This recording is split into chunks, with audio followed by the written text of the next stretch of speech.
चलो सबसे पहले देख लेते हैं कि प्लेनर मैकेनिज्म में से कैसे, क्या मतलब इसका होता है। प्लेनर मैकेनिज्म का मतलब होता है जैसे कोई एक लिंक हम मान लेते हैं, ये एक जो ब्लैक बोर्ड है, ये जो वाइट बोर्ड है, ये मेरा एक लिंक है, और एक जो लकड़ी का जो मेरा बना हुआ ये दूसरा लिंक, दो लिंक है। ओके, अभी इस लिंक के साथ कितना तक का मोशन हो सकता है हम दिखाते हैं। तो ये देखो, ये मोशन लिंक इस डायरेक्शन में घूम सकता है। ओके, तो एक हुआ लीनियर मोशन, दूसरा इसको बोल सकते हैं ये एक्स डायरेक्शन की तरफ मूव किया, और ये लिंक जो होता है ये इधर भी घूम सकता है या ऐसे भी घूम सकता है, मतलब एक वाई की तरफ घूम सकता है। तो वाई की तरफ लीनियर और एक्स की तरफ लीनियर, तो दो ठो हो गया इसका लीनियर। और एक हो सकता है जो इस अबाउट घूम सकता है। ओके, तो ये हो सकता है कि जेड के अबाउट रोटेशनल मोशन घूम सकता है। तो ये एक लीनियर मोशन और एक इधर लीनियर मोशन हुआ। अब मोशंस करने के लिए तो ये ऐसा भी हो सकता है कि ये चीज़ को हम ऐसे घुमा दें, घूम सकता है, पॉसिबिलिटी है, ठीक है। लीनियर मोशन ऐसे भी हो सकता है। प्लेनर मैकेनिज्म कहता है कि दो लिंक होना चाहिए, दो लिंक के साथ, पहला लिंक के साथ दूसरा लिंक के साथ टच में रहना है, उससे दूर नहीं भागना है। तो इस लिंक के साथ ही मोशन दिखाना है कि कितना मोशन पॉसिबल है। तो इस केस में एक मोशन बिना टच किए, बिना इससे दूर भागे हुए एक्स, बिना दूर भागे हुए वाई, और बिना इससे दूर भागे हुए रोटेशन, तो तीन तरह का मोशन पॉसिबल हो जाता है। तो ओके, तो अगर मान लेते हैं कि एक लिंक में तीन तरह का मोशंस होता है, जिसमें से तीन में जो होता है दो ठो लीनियर होता है और एक ठो रोटेशनल मोशंस होता है। इस तस्वीर में एक्स वाई में रोटेशन लीनियर और जेड के अबाउट रोटेशन दिखाया गया है। ओके, अब ऐसा करते हैं कि अब हम लोग ये एक लेते हैं, इसमें तीन लिंक हैं, 1 2 3 लिंक का एग्जांपल लेते हैं। अब तीन लिंक को अगर हम रख दें यहाँ पे हम हैं, तो हर एक लिंक का तीन मोशन होगा, इस लिंक का भी तीन मोशन होगा। मतलब इस लिंक का फोकस किया जाए तो इस लिंक का मोशन एक एक्स की तरफ होगा, वाई की तरफ होगा, घूमेगा। इसका भी तो होगा एक्स की तरफ, वाई की तरफ और घूमेगा, इसका भी मोशन होगा। तो हम भी कह सकते हैं कि तीन लिंक है, तो तीन लिंक में कितना मोशन, तो एक लिंक में तीन मोशन, तो तीन लिंक में कितना मोशन, 9 मोशन हो सकता है। तो लेट, इसका मतलब यहां पे जितना नंबर ऑफ लिंक होगा उतना तक इसका मोशन पॉसिबल होगा। तो इसमें प्लेनर मैकेनिज्म में इस केस में टोटल डिग्री ऑफ फ्रीडम ये क्या कहलाए, इसका कहलाए डिग्री ऑफ फ्रीडम, इसका कहलाए डिग्री ऑफ फ्रीडम। तो लेट, अगर n be the total number of link, कोई भी एक लिंक मान लेते हैं, तो टोटल डिग्री ऑफ फ्रीडम क्या होगा, उसका होगा, तो टोटल जो डिग्री फ्रीडम होगा उस लिंक का 3 × n। किसकी बात कर रहे हैं, बात कर रहे हैं प्लेनर मैकेनिज्म की। मतलब इस लिंक को छोड़ के भागना नहीं, इसी लिंक के साथ टच में रहना, इसी लिंक के साथ तीन तरह का मोशन पॉसिबल, तीन तरह का मोशन पॉसिबिलिटी है। अच्छा, ये भी तो हो सकता है, मान लीजिए कि सर्कुलर मोशन है, एक सिलिंड्रिकल हुआ, तो ये कैसा हो सकता है मेरा है, ये एक लीनियर दिखा सकता है और एक इधर भी रोटेशनल मोशंस दिखा सकता है, ठीक है, एक इधर रोटेशनल मोशन दिखा सकता है, एक खुद अपने अबाउट भी घूम सकता है। तो दो रोटेशनल भी पॉसिबल है, एक लीनियर भी पॉसिबल, तो ऐसा भी हो सकता है मेरा है, ठीक है। तो यहाँ पे टोटल डिग्री ऑफ फ्रीडम यहाँ पे 3n हो गया। लेट, अगर हम लोग एक link, one link is fixed, अगर हम एक लिंक फिक्स कर देते हैं, एक लिंक फिक्स करते हैं, वन लिंक इज फिक्स्ड, तो एक जो टोटल n नंबर लिंक था उसमें से एक लिंक को फिक्स कर दिया, तो उसमें तो कोई मोशन होगा नहीं, उसका तो मोशन फिक्स हो गया, कोई मोशन जीरो हो गया।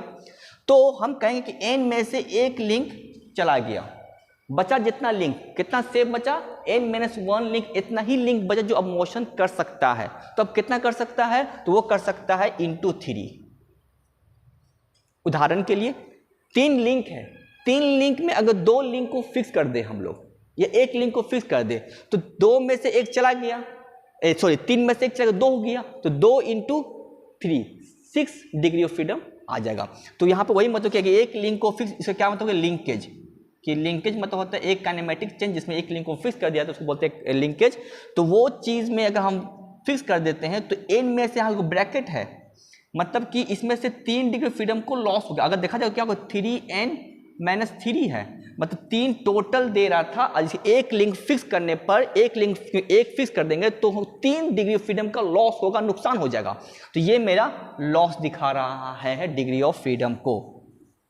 ये कब की बात है? जब एक लिंक बिल्कुल फ्री मूव कर रहा है। तो अब असली खेल अब आता है, इसमें क्या है, जैसे मान लो ये एक लिंक है, अब इस लिंक को एक और लिंक के साथ हमको जोड़ना है। उदाहरण के लिए अगर हम लोग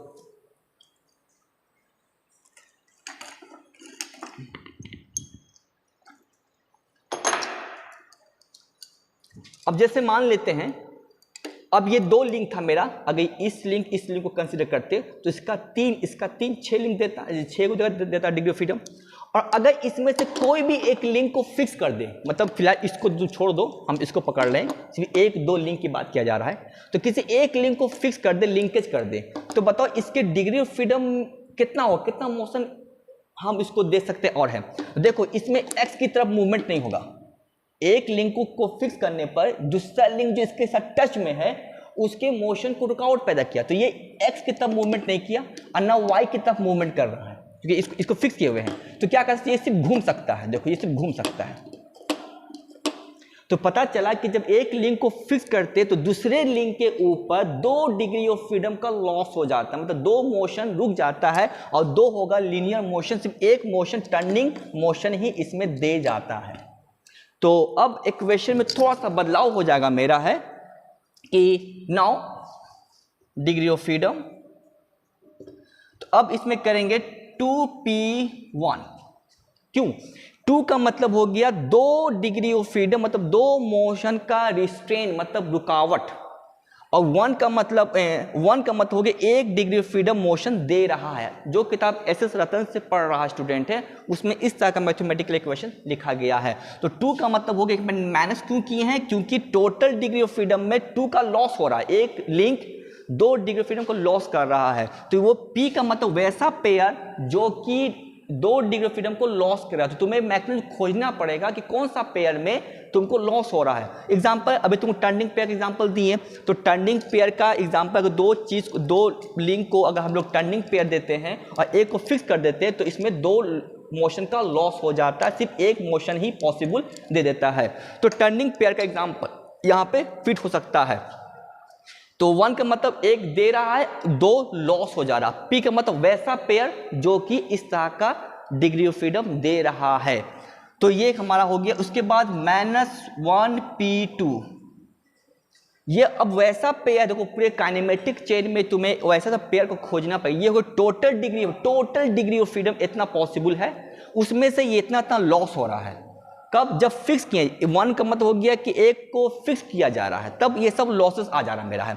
ये वैसा पेयर है जिस पेयर में 1 डिग्री ऑफ फ्रीडम का लॉस हो रहा है, 2 ठो पॉसिबल होगा, तो वैसा पेयर भी पॉसिबल हो जाएगा। तो टोटल मेरा 2 1 3 2 1 3, अगर टोटल इसमें मेरा काइनेमेटिक चेन एक रेडी हो गया। तो जिसमें एक देगा मेरा पेयर जिसमें 2 डिग्री फ्रीडम लॉस हो गया, एक ऐसा पेयर जिसमें 1 डिग्री फ्रीडम लॉस हो जाएगा, 2 डिग्री फ्रीडम ये देगा। इसी इक्वेशन को आगे जाके F = 3n-1 2j-h के रूप में भी कुछ किताबों में इस तरह से भी लिखा जाता है, जिसमें से बेसिकली देखा जाए ये जो पेयर होता है उस पेयर को बोलते हैं हायर पेयर। तो ये मेरा एक तरह का हायर पेयर हो जाता है, क्योंकि हायर पेयर हमेशा 2 डिग्री फ्रीडम दे देता है। अगर एक को फिक्स करते हैं तो 2 डिग्री फ्रीडम दे देता है। टर्निंग पेयर हमेशा 1 डिग्री फ्रीडम देता है, 2 का लॉस हो जाता है। तो ये 2 का मतलब कि लॉस, यहाँ पे J का मतलब हो गया वैसा पेयर, टर्निंग पेयर, जहाँ पे तुमको कह सकते हो कि हाँ एक तरह लोअर पेयर हो गया, ये तो मेरा हायर पेयर हो गया। इसी इक्वेशन को हम लोग कूजबेक इक्वेशन कहते हैं। ओके, और कभी कभी इसको ग्राबलर इक्वेशन भी कहिए, एक क्राइटेरिया बोलते हैं।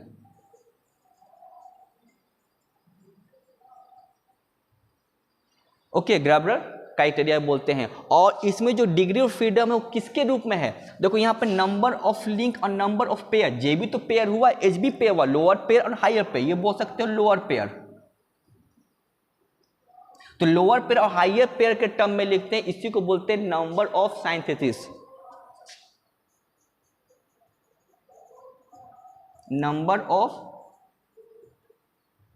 साइंथेसिस। तो डिग्री ऑफ फ्रीडम को number of link, number of pair के टर्म में लिखने को ही कहा जाता है नंबर ऑफ साइंथेसिस। एक तरह का ऑब्जेक्टिव के पॉइंट व्यू से क्वेश्चन आ जाता है। तो ये एक पहला टर्म था। नेक्स्ट हम वीडियो में इस डिग्री ऑफ फ्रीडम, इस जो इक्वेशन को थोड़ा सा हम और बदलेंगे और नया इक्वेशंस और इससे हमारा आएगा। तो यहाँ पर सिंपली हमारे डिग्री फ्रीडम का ये मेरा रिलेशंस आ गया है। ठीक है, तो कुछ किताब में इस फॉर्म में भी रहता है पी के टर्म में, और कुछ किताबों में जे एच के टर्म में भी रहता है। तो यह क्लास हम यहीं पर ख़त्म करते हैं।